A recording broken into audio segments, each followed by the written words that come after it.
Welcome to Charting the Course, Navigating the Future of American Naval Power. Today we're joined by Dr. Bruce Jones, a distinguished expert from Talbot Center on Security, Strategy and Technology, and the Center on East Asia Policy. Dr. Jones, with his profound insights from his book To Rule the Waves, helps us take a deep dive into the critical issues shaping maritime power in an era of ever-changing global dynamics. From the rise of China as a maritime force to the impact of climate change on naval strategies, we'll explore how these factors are redefining the rules of global naval dominance and trade. Join us as we navigate through the history, current challenges, and the future of maritime power with Dr. Jones guiding us through these turbulent waters.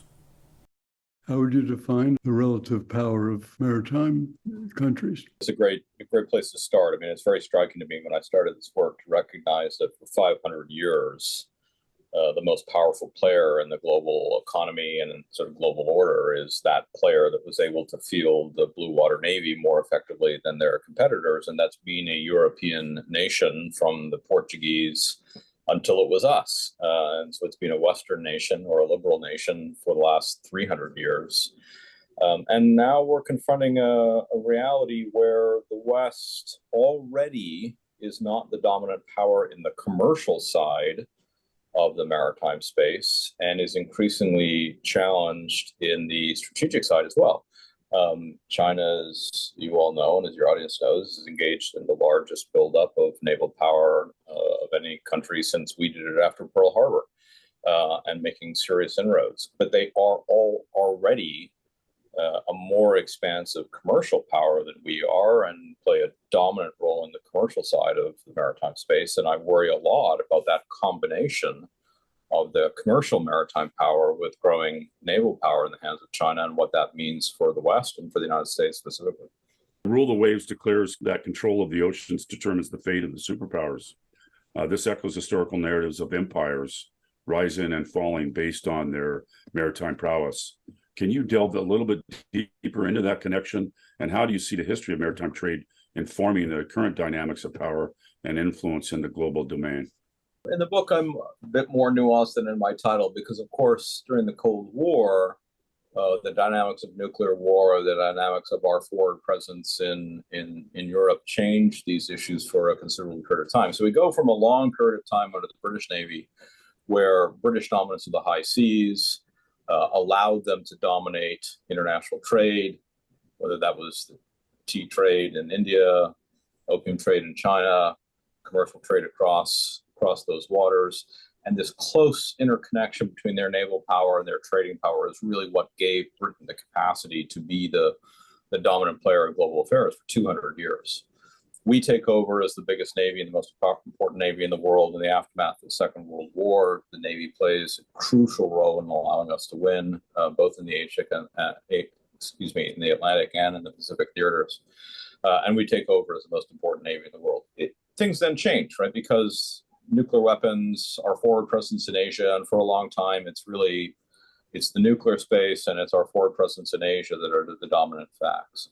And then this starts to change again, and it starts to change before the end of the Cold War, and it starts to change really in the 70s and the 80s with the advent of bulk shipping.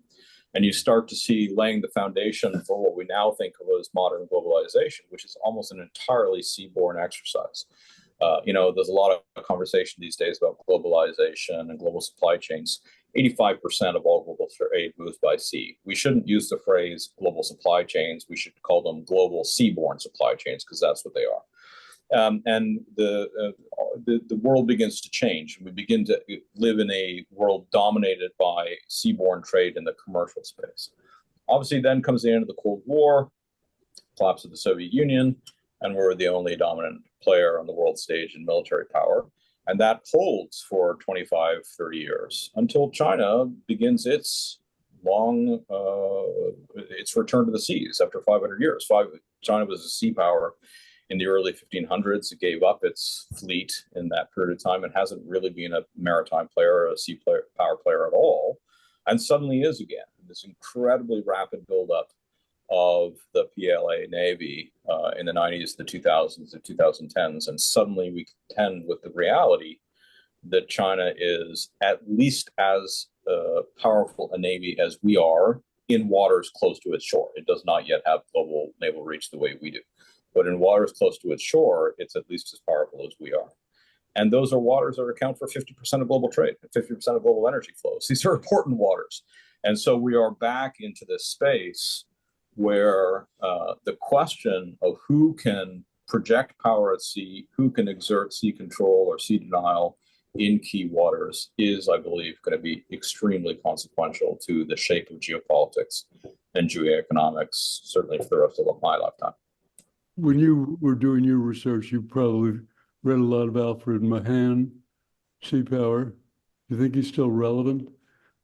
Yeah, and part of what I try to do in the book is, in a sense, update Mahan for the modern period, right? Because, of course, in the days that Mahan is writing, trade works very differently. We're basically taking resources from one place to another and sort of shipping them on our own ships, and nothing works that way these days. Everything works in supply chains, bulk containerized shipping, which might have goods from 120 countries on a single ship, might be owned by 4 different entities. It all works very differently. Mahan was writing before there was oil and gas being found at sea or flowing by sea. But the basic notion that a core function of a navy is to guarantee the flow of trade over the high seas is once again extremely relevant. So I think, the world has changed, the nature of the economics have changed, but the strategic picture comes very much back into play in a Mahanian sense, that the question of can we protect the flow of trade by sea becomes extremely consequential. And it's not just on the surface of the seas, it's the seabed as well. Undersea cables that carry 95% of all global data are arguably globalization's most important source of connectivity, most important network, and extremely vulnerable. So we're hugely dependent on the flow of goods across the surface of the ocean or on the seabed. And I think we have to reinvent a Mahanian sense of a Navy and Navy Plus. It's not just the Navy, but Navy Plus capacity to protect that trade and to continue to control those levers of international politics. As climate change reshapes our oceans and sea-based globalization intensifies, we are witnessing a new era of maritime power struggles, right? And it's, in a couple of different ways. Maybe the most acute is the warming of the Arctic. And so we're starting to see China looking towards the Northern Sea route the British Navy looked for so long and never did find. We've seen now a Chinese container ship, transport goods across the Arctic. You're seeing greater opportunities for resource exploration, greater fishing stocks in the Arctic. So that's opening up a whole new domain of geoeconomic interest and geopolitical contest. We're going to see it as well. I think a critical place is in the Pacific, where we, as you know, have vital basing and access rights all along nations and or territories and or entities that are seriously threatened by storm surges and sea level rise, as well as by illegal fishing and related issues. So the issues of the climate and sort of the changing character of the seas, we don't typically think of as a strategic question, but boy, do they intersect with the question of naval access and naval power in the places where the seas are changing. And the Arctic, the Bay of Bengal, the Central Pacific are some of the most important places where those dynamics are really going to play out in ways we have to be awfully attentive to. Do you think there's potential for China to move across to our shores anytime soon? First of all, think about the geography of the Central Pacific and think about Kiribati, vital location of a major battle of the Second World War. If you look at it on the trajectory of getting from China to the United States, it looks like it's in the middle of the nowhere. It's in fact, of course, due south of Hawaii. It's in a central location in the Pacific. And the fact that China has now gotten rights to extend an air base there to beyond commercial lengths suggests to me that they are extremely interested in their capacity to project power across the wider reaches of the Pacific. We've seen them opening up bases, Red Sea, West Africa, Atlantic coast. They are not anywhere close to an ability to project naval power on our shores, but that will come. We are watching significant advances in the quality of their submarines. That will change the dynamic. And then I will add this point. They have a commercial presence in several of our ports, and they have cyber reach into several of our ports. We know we are monitoring every day Chinese as well as other state cyber penetration, Port of Long Beach, Port of Houston, Port of New York, what have you. Our protections against that, I think, are less developed than they should be. So does China have the potential already to cause disruption on our shores and our ports? Absolutely they do. They're a long ways away yet from having the capacity to project naval power against our shores. You highlight the vulnerability of container-based supply chains. Can you share a specific example of a piracy attack or disruption that we know of that has caused significant economic damage? The two that really come to mind. So first of all, there were a whole series of piracy attacks in the Singapore Strait 2011, 2012 range that immediately caused insurance rates to spike and had the effect in the region, things like 50% spike in the price of food, 50% spike in the price of imported resources. So you imagine taking that globally. Countries came together pretty quickly to develop a counter-piracy campaign to push that back. Insurance rate dropped, so it was contained. But you can easily imagine the consequence if that's got out of hand. We're watching right now. We're watching Iranian-backed Houthi rebels posing a threat to commercial traffic in the Red Sea. It so happens we have an effective destroyer there, the USS Carney, which is handling that threat. But you can easily imagine it escalating. And then there's cyber. The most important cyber attack we've seen to date was the Netoya attack that was actually an attack on a Ukrainian tax authority that happened to be located in a port town in Odessa, or a port complex in Odessa, but spread onto a Danish ship, a Maersk ship, and then spread from there to the entire Maersk worldwide network. Maersk moves one of every 5 container ships worldwide. So there's just huge overall global impact, tens of billions of dollars of costs from that one attack. And we've seen hundreds of attacks. Now, most of them are much smaller than that. But that one, I do think, illustrates the potential. We just saw an attack in Australia that closed down a port for several days. So cyber vulnerability of shipping is extremely acute, in my view. On piracy, do you see other threats?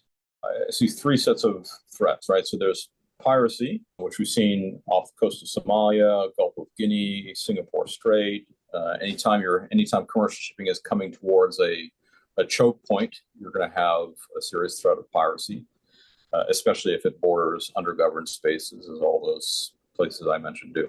That's one. Second, you're going to see potential for state actors or non-state actors backed by states to attack commercial shipping as a source of leverage in a conflict. So this is what we're watching with, as I just mentioned, Iranian-backed Houthi rebels attacking commercial shipping in the Red Sea. And then, there is, of course, it's not a kind of direct threat, it's an economic threat. If things get extremely tense, let's say they get extremely tense between us and the Chinese and the South China Sea, it's going to become difficult from a crew safety and an insurance perspective to operate commercial fleets in those waters. Now, South China Sea is a big place, but there are various places where it comes together in pretty narrow channels. One of them happens to be your old hunting grounds of Formosa. And we could see some real complications of the overlay between strategic competition and maritime trade.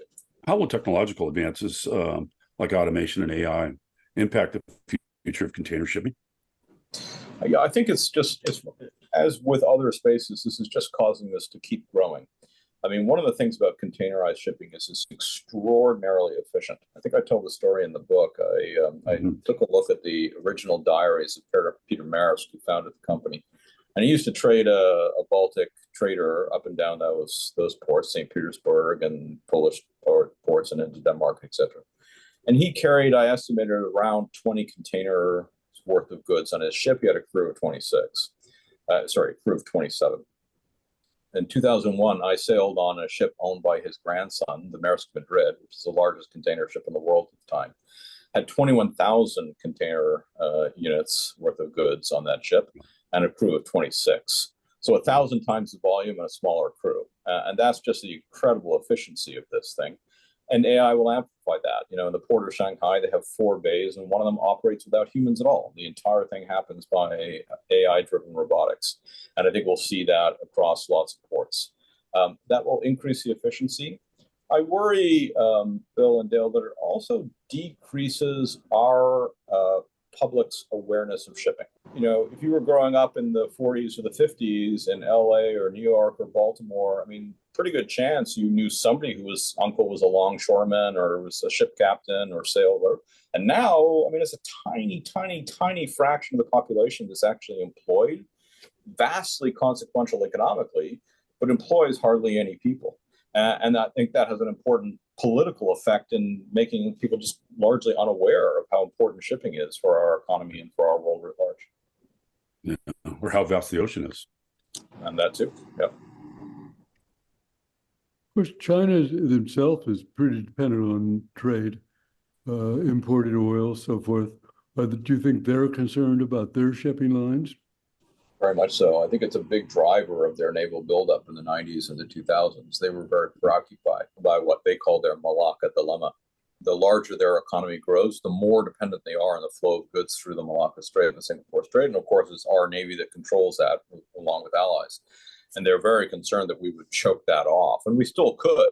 The challenge, of course, now is that if choking off their economy, would also be choking off our economy because they manufacture everything we use. So they are very dependent. What's really striking to me, though, is that even though they are even more dependent on us than the globalized seaborne supply chains, it does not appear to be deterring them from risking disruption to those sea lanes in, for example, a Taiwan scenario, right? So on the one hand, it's partly what's driving them to build a bigger Navy, to develop this network of ports, to develop this huge commercial shipping enterprise, to protect their own trade. At the same time, they do appear to be willing to take risks to increase their influence in that space and potentially to move on Taiwan, even though that would come with major disruption to shipping. And it puzzles me why they're not more deterred by it. I suspect they believe that we will be extremely deterred by it, and therefore not respond in the way that we otherwise might, and thereby ease their passage way. But it's a very important topic. The paper that you wrote, Temperatures Rising, the Struggle for Bases and Access in the Pacific Islands. That paper highlighted the islands as a potential battleground in the U.S.-China rivalry. Can you elaborate on that specific factor contributing to these significant strategic significances, and what resources and military advantages or political leverages do these islands offer to either power? Well, if you think about, let's imagine, for example, that the threat that China poses Taiwan starts to increase, and there's a pretty serious chance that they move on Taiwan across that strait. Let's say we want to come to Taiwan's defense, or it's a different scenario: Philippines, Japan, etc. Well, and in one of a number of reasons why we might want to flow resources across the Pacific to those waters. We do that across a chain of territories and bases across the whole northern reach of the Pacific, from Hawaii to Guam to the Marianas and out to Japan and the Philippines. And the ability to move across that network of bases and ports and airports is extremely important for our capacity to maintain logistics in the Pacific. What we're watching is China trying to develop a counter, trying to engage with those countries economically, diplomatically, in some cases with bribery and other kind of sources of influence to kind of pull them away from us towards them. They haven't had much success across the northern reach of the Pacific, but they're making serious inroads across the kind of southern sea lanes, Fiji, Solomon Islands, Vanuatu, Kiribati, where they're beginning to develop the diplomatic relationships, the port relationships, the economic ties to build out their presence and influence. I already mentioned Kiribati airstrip. They've got a kind of open door for a police and security presence in the Solomon Islands. And so you're seeing them start to build out a kind of a network of their own bases and or proto bases, so to speak, by which they could flow resources across the Pacific. So central part of their strategy these days is what they call the Far Seas strategy. Their first effort was to protect their near seas, South China Sea, China Sea trade. Now they're reaching beyond the Arctic, Pacific, Indian Ocean. But the Pacific is the key piece of that strategy. And the Pacific Islands play simply a vital role in terms of basing and logistics for them and for us. Yeah. Bill and I were saying just before you came on the program that back around the time of World War II, major countries had colonies out there, the British, the Dutch, the French, even ourselves in terms of the Philippines. Yeah. Now those colonies are now independent countries, such as Indonesia, which is big, but then you have Solomon Islands, which is small, and some others. So that, do you think China has the prospect of forming alliances, treaties, whatever, with these tiny little countries that give them the bases they need going across the Pacific? Yeah, they're certainly trying. And remember that, some of these are independent territories. Some of them are sort of, somewhere in between, right? Sort of possessions. Some of these are possessions that we hold. Some of them are independent states, but that operate through treaty relations with us, the federated states of Micronesia. We have extensive treaty arrangements that essentially allow us to operate relatively freely in their sovereign space and in their waters.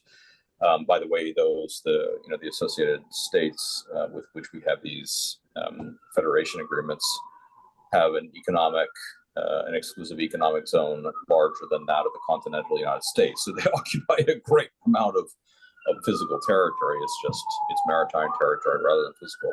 So exactly, China is trying to kind of reverse that. They often try to play on that colonial past or offer more goods than we can or better trade terms than we can, etc. On the other hand, some of those historic ties are ties that bind. I think there are relationships there that continue and that matter. And so China hasn't had as easy a time as I think it thought it was going to in undermining our relationships there, or Australia's or France's.